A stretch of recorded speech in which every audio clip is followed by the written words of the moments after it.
ઘણા લોકો બ્રહ્મા વિષ્ણુ મહેશ એમાં ખોવાઈ જતા હોય છે. હવે બહુ સરસ છે કે પ્રલય થાય છે, સૃષ્ટિ રચાય છે, પ્રલય થાય છે, સૃષ્ટિ સર્જાય છે. એટલે હું તો પ્રોફેસર તરીકે આ ભણાવવામાં રહ્યો છું, લેક્ચરર તરીકે વિદ્યાર્થીઓને ભણાવતો હોઉં છું. બહુ સરસ એમાં વર્ણન છે, દરેકના માપ છે. ચતુર્યુગ સહસ્રેણ બ્રહ્મણો દિન મુચ્યતે. 4000 મહાયુગ થાય ત્યારે દેવતાઓનો એક દિવસ થાય. ચતુર્યુગ સહસ્રેણ બ્રહ્મણો દિન મુચ્યતે. તો બ્રહ્મા 4000 મહાયુગ થાય ત્યારે બ્રહ્માનો એક દિવસ થાય. એવા 360 દિવસ થાય એટલે બ્રહ્માનું વર્ષ થાય. અને એવા 100 વર્ષ બ્રહ્માનું આયુષ્ય ગણાય. એમ બ્રહ્માનો ક્રમ ચાલે. અત્યારે તમે પંચાંગમાં જોશો કે આટલામું વર્ષ ચાલે છે. વિષ્ણુ શ્રીમદ ભગવતો વિષ્ણુરાગ્નય શ્વેત વારાહી કલ્પે. આ કલ્પ ચાલે છે. વૈવસ્વત મન્વનરે, તો વૈવસ્વત મનુ ચાલે છે. તો એમ કહે છે કે આ એનો ક્રમ છે. અને કમાલની ખૂબી એ છે, સાયન્સનો સ્ટુડન્ટ હતો, મેં પોતે બીએસસી કર્યું, પણ સાથે સાથે સંસ્કૃતમાં દાખલ થયો, સંસ્કૃત મહાવિદ્યાલયમાં ભણ્યો. પછી મને આશ્ચર્ય લાગ્યું કે સૂર્ય સિદ્ધાંત ને આ ગ્રંથો જે છે, સિદ્ધાંત તત્વ વિવેક જોવા જાઓ કે છેવટે છેલ્લામાં છેલ્લું ગ્રહ લાઘવ જોવા જાઓ, તો એ લોકોએ જે ગણતરી મૂકી છે એ ગણતરી આબાદ આવે છે, એ બેસતું આવે છે. તમે અમુક બ્રહ્માથી ગણિત કરીને આ કરશો તો આજના ગ્રહો આવશે. તો હવે અહીં ગૂંચવાવાની જરૂર નથી, વેરી સિમ્પલ છે. આજે સૃષ્ટિ ઉત્પન્ન થાય તો કેવલ પરમાત્મા જ હોય છે, કેવલ પરમાત્મા. ઘણા નથી કહેતા કે તમે તો આટલા બધા ભગવાન, આટલા. ભાઈ ભગવાન ડિફરન્ટ છે.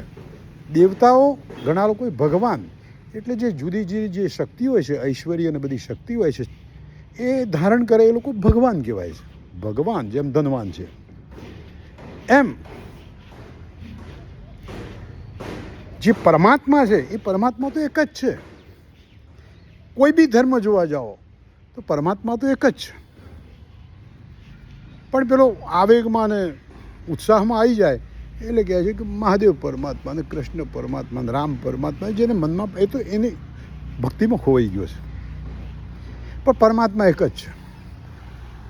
એને પેલા ઇસ્લામ વાળા અલ્લાહ કહે છે, પેલા ગોડ કહે છે, પરમ તત્વ કહે છે, જે કહે. તો પ્રશ્ન ક્યાં આવે છે? પરમાત્મા તો એક જ છે. તો પછી આટલા બધા દેવતાઓ કેમ છે? તો દેવતાઓ એ શક્તિ છે.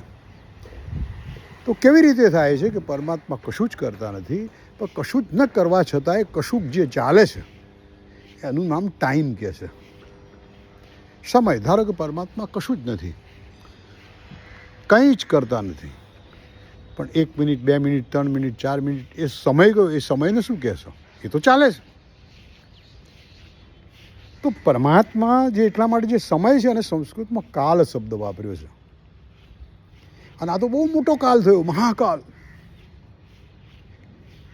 અને મહાકાલને કેવી રીતે લોકોમાં પ્રસ્થાપિત કર્યો છે? મહાકાલ શિવ. આપણે ઉજ્જૈનમાં મહાકાલ કહીએ છીએ. તો શિવ સ્વયંભૂ છે એવું ગામડાના લોકો કહે છે ને, શિવ સ્વયંભૂ છે. અને કેટલાક માણસો તો મને સમજાતું નથી, શિવ તત્વ સમજ્યા સિવાય એમને એમ જૂડ કરતા હોય છે. પણ એમાં એ લોકોનો દોષ નથી, કારણ કે એમની પાસે એટલું મટીરિયલ આવ્યું છે. તો શિવ તત્વ છે. તો હવે શિવ તત્વ, પરમાત્મા તત્વ બે થયા એટલે બાકી રહ્યો અવકાશ રહ્યો. હવે જે અવકાશ છે એ અવકાશને તમે બહુ સરસ જ્યોતિષશાસ્ત્રમાં બતાવ્યું છે. અવકાશ એટલે વિષ્ણુ. તો હવે જુઓ, પરમાત્મા, શિવ અને વિષ્ણુ બે તો આવી ગયા. તો હવે અવકાશની અંદર સમયના ચાલવાના કારણે જે ચેન્જીસ થયા એના કારણે વાયુ બન્યો. તો વાયુ દેવતા આવ્યા. વાયુ દેવતામાં આપણે વાયુદેવ છે, શનિને કહીએ છીએ, હનુમાનજીને, એ બધા વાયુ તત્વમાં આવે છે. વાયુનું સતત ફરવાના કારણે ઘર્ષણ થવાથી અગ્નિ થાય છે, એટલે અગ્નિ તત્વ બને છે. અગ્નિ તત્વને આપણે દેવી શક્તિ કહીએ છીએ.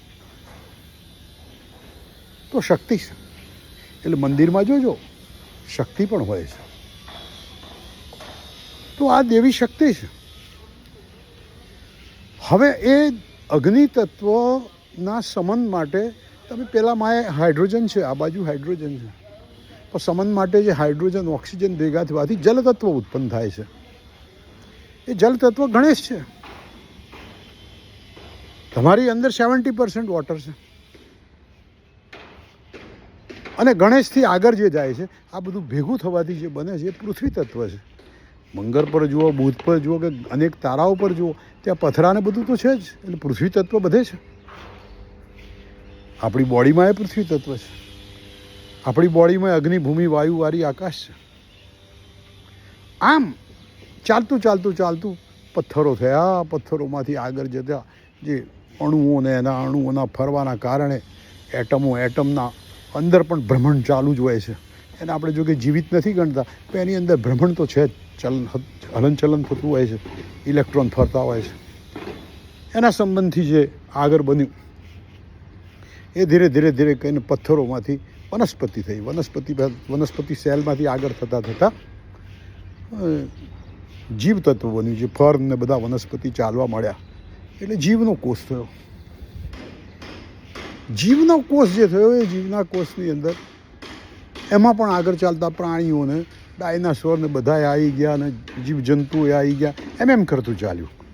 તો હવે આ બધામાં દેવતાઓ ક્યાં આવ્યા? અગ્નિર દેવતા, અગ્નિદેવ છે. વાયુ દેવતા, વરુણ દેવતા, આ તો બધા પ્રત્યક્ષ દેવતા છે, તમારી સામે જ છે. પણ કલાકારો અને પેન્ટરોએ એને કલ્પના કરી અને સુંદર ચિત્રો બનાવ્યા.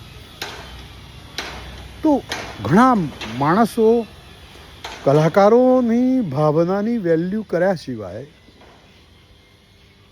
તત્વોને સમજ્યા સિવાય આડો અવરો ઊંધો છતો બકવાસ તો મોં કરતા હોય, પણ અંદર ઝઘડતા હોય છે અને પોતપોતાના સંપ્રદાયના અનુસાર એને બુદ્ધિપૂર્વક ચોખ્ઠું ગોઠવ્યા કરતા હોય છે.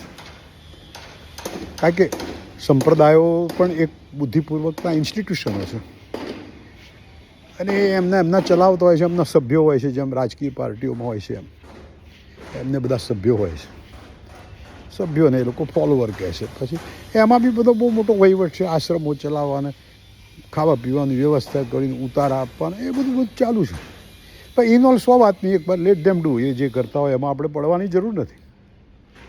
પણ જે આ જબરજસ્ત ફિલોસોફી છે એ ફિલોસોફીને બહુ સમજવા જેવી છે.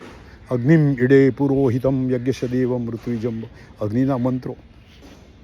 વેદ તમે જુઓ, વેદની અંદર આ વર્ણનો જુઓ. તો એક વાત બહુ જ સમજી લો, આ process itself is at work. આ પ્રોસેસ ચાલી રહ્યો છે. We are a part of the process. આપણે આ પ્રોસેસનો પાર્ટ છીએ. એટલે સિમ્પલ જવાબ આપું, સિમ્પલ તમને કહું, trust the process. Trust process. જે પણ ધર્મો વિજ્ઞાનને અવગણે છે એ ધર્મ આજે કાલે કે પરમ દાડે એ અચ્યુતમ કેશવમ નક્કી જ છે એ લોકોનું. વિજ્ઞાન જ્ઞાનની વિશિષ્ટતા છે. આજે ભાસ્કરાચાર્ય, બ્રહ્મગુપ્ત કે આર્યભટ્ટ કે ગર્ગ એ ના હોય, કે ભાઈ ટોલોમી કે ત્યાં આગળ ન્યૂટન કે એ લોકોની મહેનત ના હોય તો તમે આ બધું આકાશને બધું સમજી ના શક્યા હોત. આ બધા ઋષિઓ છે. એ લોકોએ વરસાદ ક્યારે પડશે, શું છે, સૂર્યની એનાથી મહેનત કરી છે. તો ઋષિઓને તો આપણે વંદન કરવાના છે ભાઈ. આપણે આ લોકોને ભૂલી જઈએ છીએ. તો શાસ્ત્ર બહુ સરસ કહે છે કે અગ્નિર દેવતા, વાયુ દેવતા, વરુણ દેવતા પ્રત્યક્ષ છે. અને અત્યારે તમે મને સાંભળી રહ્યા છો એ શું છે? સરસ્વતી છે. દેખાતી નથી પણ તમે અનુભવી રહ્યા છો ને. એમ દેવતાઓ છે. દેવતાઓ એમનું કામ કરી રહ્યા છે. ઘણા લોકો દેવતાઓની પ્રાર્થના કરે છે, દેવતાઓ વિશે કાવ્ય બનાવે છે, કર્મકાંડમાં એની પૂજાઓ ને એની બધી વર્ણન બહુ સરસ કરેલું છે. એમ ને એમ જેને જેમ ફાવે એમ દીધે રાખવું એ મારી દ્રષ્ટિએ વિજ્ઞાનનું અપમાન છે. હા, તમે વૈજ્ઞાનિક દ્રષ્ટિએ તમે આને વિચારો, એનું એનાલિસિસ કરો, એ બુદ્ધિની વાત છે. અસ્તુ.